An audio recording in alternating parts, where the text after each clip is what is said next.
wrestling fans, thanks for clicking the dreaded D Rose report. You know, I watched Against All Odds the other night, and the pay-per-view that was on Sunday on TNA. You don't know how much I miss Taz when Jeremy Borash takes over announcing. Oh, I miss Taz. And I caught the Grammys the other night just to throw a little bit of odds and ends out, and I watched the Beach Boys reunite after 50 years. But, you know, it was odd. I never knew Terry Bradshaw did lead singing for the Beach Boys. It's news to me. But, and I know Stevie Wonder can't see, but you think whoever does his wardrobe can. His jacket looks like he was wearing a cigar box or something. And McCartney doing elevator music, I can't, that's beyond me. But the end of the show was great. They had a big jam session. Hey, happy birthday to one-time NWA National Tag Champion Rip Rogers, very good friend of mine, 57 years old. And I'll throw this out on the internet. His very first wrestling match was in the original Coliseum in Rome. Nelson Frazier, happy birthday to him, turns 40 years old. Who's that? Viscera or Big Daddy V. One-time ECW champion Tommy Dreamer turns 41, and former TNA knockout champion Hamada, 31 years old. THQ has initiated some sort of motion capture work for the upcoming WWE 13 DVD or video game.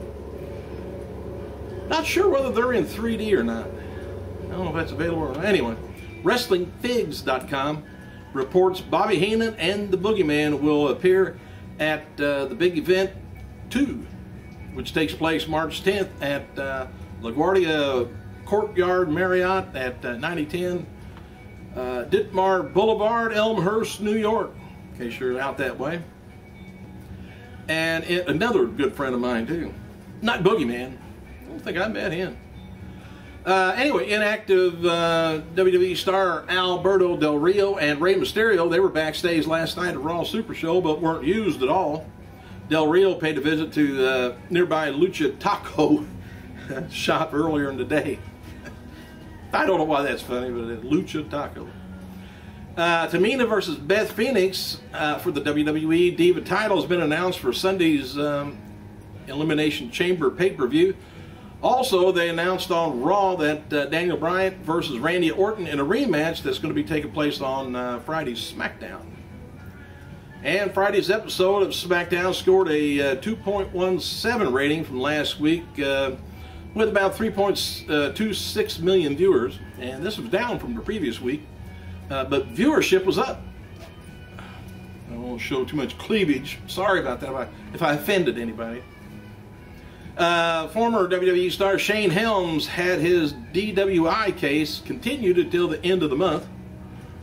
If he knows any attorneys that Jeff and Matt Hardy has, it can get put off for a year or so.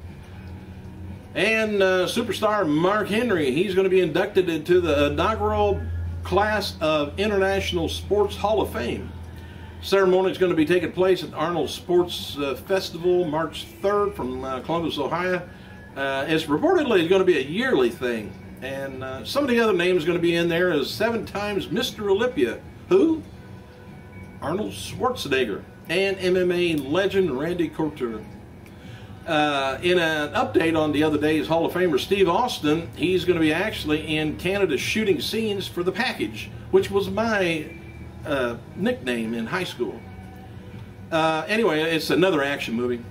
Austin is co-starring in the movie with Dolph Lundgren. No, not Ziggler, Lundgren.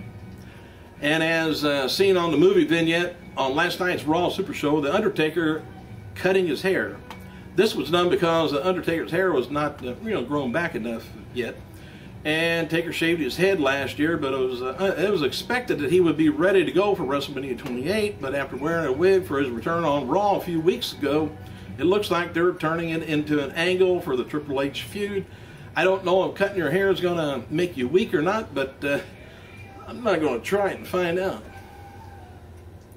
WWE's website wrote, then The Undertaker appears on the Titantron, revealing a shocking moment, taking a razor to his hair and proclaiming, "Vengeance will be mine."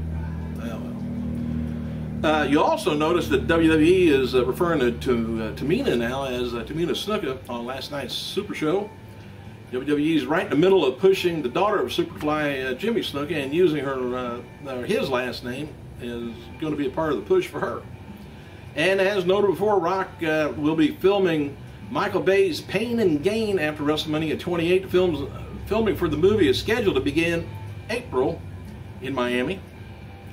And Hall of Famer Shawn Michaels wrote the following on Twitter after last night's Raw. He says, well, that was interesting. Always a joy, no matter what happens, to get out in front of you guys. Tomorrow, back to my tractor.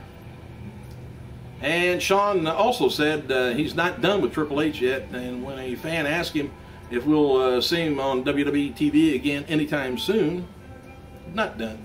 Furthermore, WWE's website posted backstage Raw video of Shawn. Shawn told WWE.com that he will resolve the disagreement with Triple H one way or the other. Shawn reiterated that he wants Triple H to take part into the next level by defeating Undertaker at WrestleMania 28. The website also wrote about Zack Ryder after last night's Raw. Whoa, boy, that guy's going to end up in one massive cast, won't he? The extent of Ryder's injuries has yet to be determined, but WWE.com has learned that he was rushed to San Diego Trauma Center for observation of his brain, I hope, to look why he shows up at shows like this. He knows what's going to happen to him. He's a sitting duck in more ways than one. As noted yesterday, Undertaker is not booked for any SmackDown events or TV tapings between now and WrestleMania 28. Several readers sent word that Taker's bio has been removed from the SmackDown roster. Isn't that strange? And WWE, the CM Punk champion, she's CM Punk, versus Dolph Ziggler is being advertised for a March 17th show event in Providence, Rhode Island. Hall of Famer Jerry Lawler and his son, Grandmaster Sexy Brian Christopher, is going to be appearing at USA Championship Wrestling event February 16th, National Guard Armory, Savannah, Tennessee. And after Raw ended last night in San Diego, Kane appeared, but John Cena sent him back off with the attitude adjustment before the advertised dark main event began. And WWE Champion CM Punk retained the title against Ziggler in the dark main event. Punk won with a good but quick match with GTS. After the match, Punk dedicated his win to Zack Ryder. I'm about ready to get out a violin for Ryder. Just play it for him. I feel so bad. I look so awful. New York Giants football player Brandon Jacobs is going to be appearing in the next two episodes TNA Impact taping, according to USA.com.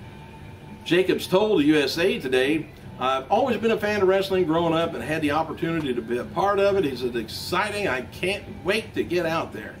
And don't worry about me getting injured or anything. He said the other guys are the ones who need to worry about how to avoid getting injuries. He said it's going to be fun for me. Hey, the Bella Twins are holding the contest through their official website. Who can serenade them the best with a poem? Oh, does that sound exciting, don't it? Nikki and Bree writes on their website, oh, on Valentine's Day, we will pick the best poem and the winner to receive our silver sparkly bikinis that we are wearing on the front of the website. Please submit to Nicole and Bree at gmail.com. Maybe I can think of something. Anyway, WWE didn't hold a dark match prior to Raw's SmackDown taping in San Diego, California, so I'm not going to tell you what the match was, because it wasn't. During tonight's Raw Super Show broadcast in the Philadelphia area, WWE advertised Taker and Shawn Michaels for the March 19th show, and emanating from the Wells Fargo Center, and advertised for the main event is going to be Punk taking on Ziggler. Undertaker's also been supposed to appear on the following Raw show, February 10th, March 5th, March 2nd. Michaels is scheduled for March 5th and 12th. I think that's about it for today, so thank you guys for clicking. I gotta go.